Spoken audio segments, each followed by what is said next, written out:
राज पर मेरा नाम साहब सुब्रो है। मैं फ्रीलांस जर्नलिस्ट हूँ और रिसर्च एसोसिएट, और मैंने सहाफत की शुरुआत 1983 MRD मूवमेंट में की थी अपने शहर सक्कर डिस्ट्रिक्ट नवाबशाह। तो फिर मैं APP में रहा और फ्रंटियर पोस्ट में मैं भरा।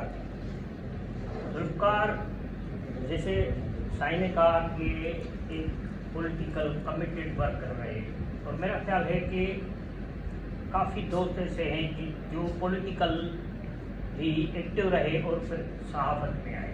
सहाफत का जो दौर है 80s में जो शुरू हुआ वो मज़ाहमती सहाफत का दौर था।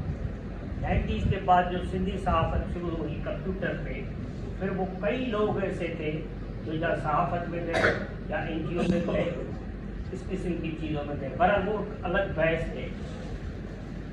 जुल्फ़िकार सिर्फ लिखता नहीं था, खबरें नहीं लिखता था।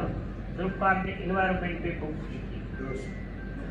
जुल्फ़िकार एक कमिटेड, सच्चा, ईमानदार आदमी थे, और मेरे ख्याल में कि बहुत ही कम ऐसे लोग हैं।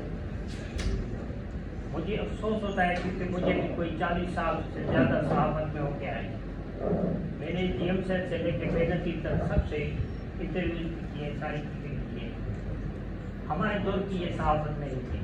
आज सक्खर का सहाफ़ी यूनियन का सदर जब नवाबशाह आता है, पुलिस स्क्वाड में आता है।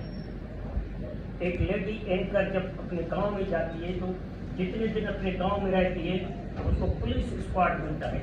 लेकिन जुल्फ़िकार ने कभी ये सोचा भी नहीं होगा मुझे ऐसे साहब की है, लेकिन घर भी नहीं है। तो जुल्फ़िकार साहब की कसम पर सी की हालत पहले ही हमें सोचना चाहिए था।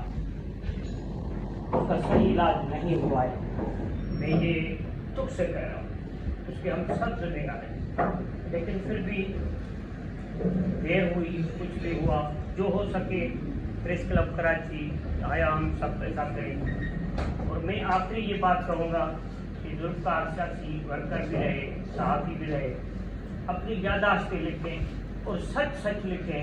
जो उन्होंने देखा है, जो उन्होंने भोगा है, वो पाओ अपनी पार्टी में भोगा है, अपनी सहाफत में भोगा है, या अपने ख़ानदान में भेजा है, क्योंकि इसके ख़ानदान से भी इसको बहुत बड़ी तकलीफ हुई है। Thank you.